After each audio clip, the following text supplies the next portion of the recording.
But if Joe Biden demanded the firing of this prosecutor on a call a week prior to when he was fired, and the prosecutor was investigating his son, and he was the vice president of the United States, we got a quid pro quo problem, and we got a chronology problem too. Biden's not smart. He's really dumb. He's a braggart. He's a conceited old fool who likes to tell fairy tales and stories without an ounce of credibility. So he's on tape bragging, saying, I demanded the guy looking into my son, the Ukrainian prosecutor's company, my son's company, Burisma, I demand he be fired, which is a quid pro quo, or we're not going to give you the $1 billion. He's saying this happened, this is important, while he was vice president. Obviously, or else it wouldn't matter. If he's just Joe Biden's civilian like he is now running for president, he can threaten the Ukrainian president all he wants with withholding money. It's not going to matter.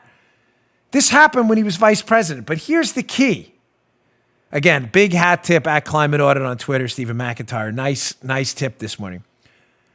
Some audios emerged, which we're in the process of verifying. That's why I'm not playing it today. I want to be very careful. You know me, I always take the cautious approach on these stories. Till we can verify it, I'm not going to play it.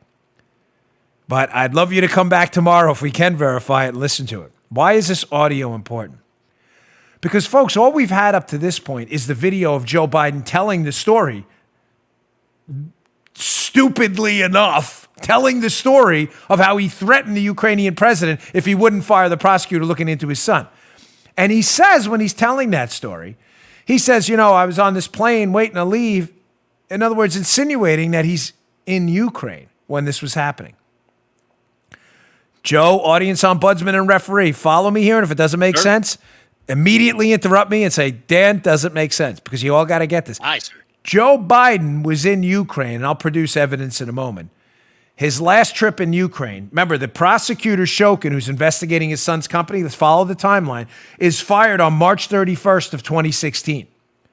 The last time Joe Biden's in Ukraine as vice president, before the firing of Shokin, the end of March in 2016, is December of 2015, so months prior.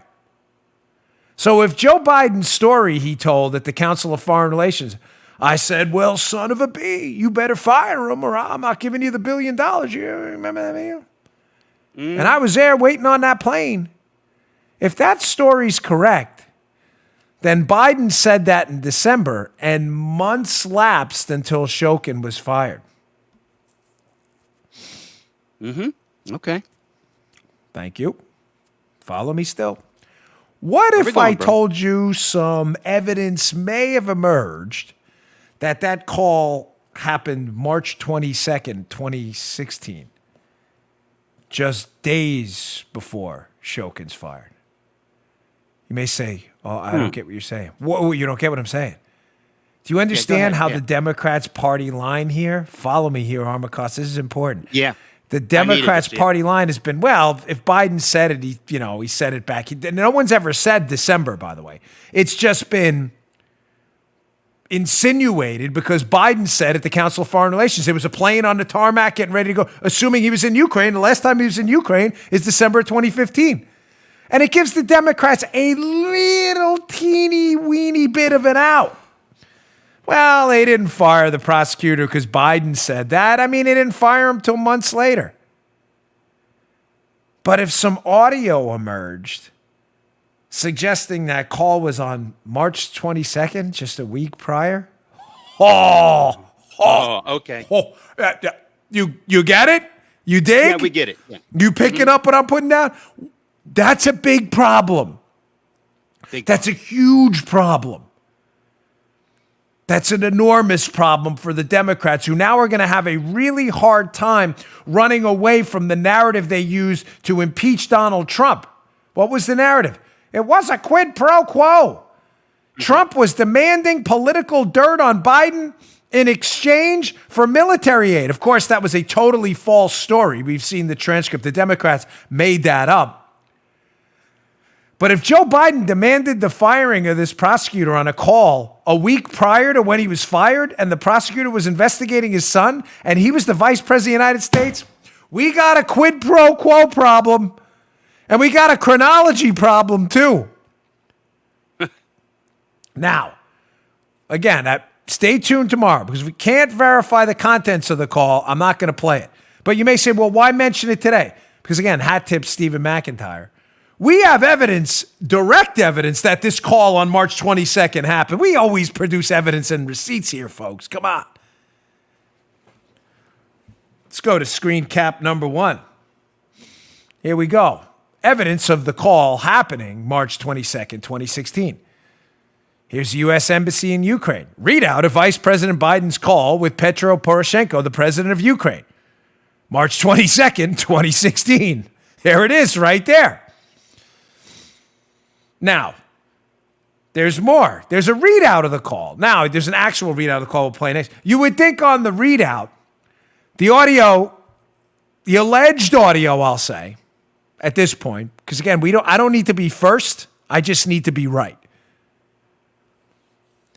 The alleged audio, the Ukrainian prosecutor Shokin has brought up on the call.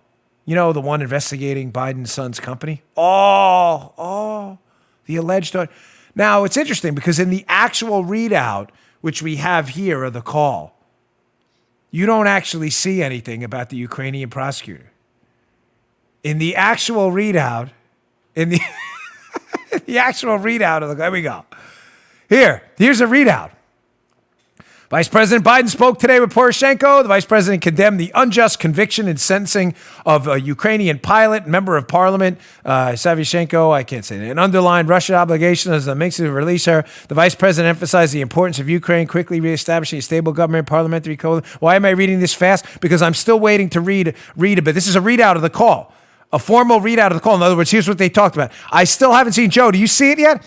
Any conversation of them firing the prosecutor? It goes on. The leaders agreed on you don't see it either, right? And the importance of fully implementing all aspects of the mix against send the suffering of the people in Ukraine, restore Ukraine's sovereignty.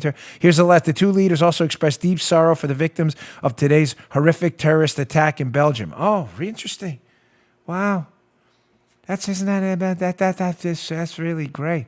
No mention whatsoever, conveniently, of the firing of Shokin. Now, if the call turns out tomorrow to be inauthentic, then we'll have a reason. We'll say a call did happen. We have a readout of it. But the audio was inauthentic. But we know this call happened just days before that prosecutor was fired, which creates a real timeline problem for the Dems and their de facto presidential nominee. And if this call happened and that audio is authentic, and Shokin's name and the getting rid of the prosecutor and firing Shokin came up on that call, Joe Biden's going to have a real problem. And as always, in my show notes, I always put, please subscribe to my show notes, bongino.com/newsletter. That is the show notes. It's an email that goes out every day. We don't spam your inbox.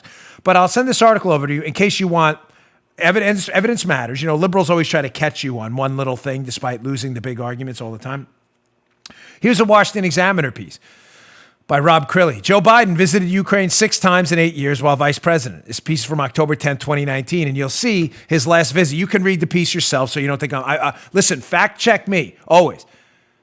Always. Don't, really, I'm confident in our material. Fact check us. You'll see from the Washington Examiner piece that his last trip before the firing of Shokin in March of 2016 to Ukraine, you'll see if you read the whole piece, was December 7th and 8th of 2015. The next trip after that wasn't until 2017. So again, you see my point. Biden says at this Council of Foreign Relations speech where he's dumb enough to talk about this, he says, oh, this plane was waiting again. I think he does this. Joe's not smart, but he's just on the edge of sanity enough where he knows not to indict himself and give the exact date of the call because just a week later, Shokin's fired. So what does he do? He pretends he was in Ukraine, which bumps the timeline back to December. You get it?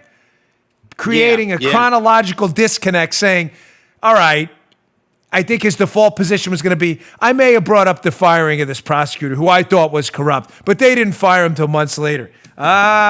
We have some evidence that may not be true. You just heard The Dan Bongino Show. You can also get Dan's podcasts on iTunes or SoundCloud and follow Dan on Twitter 24/7 @DBongino.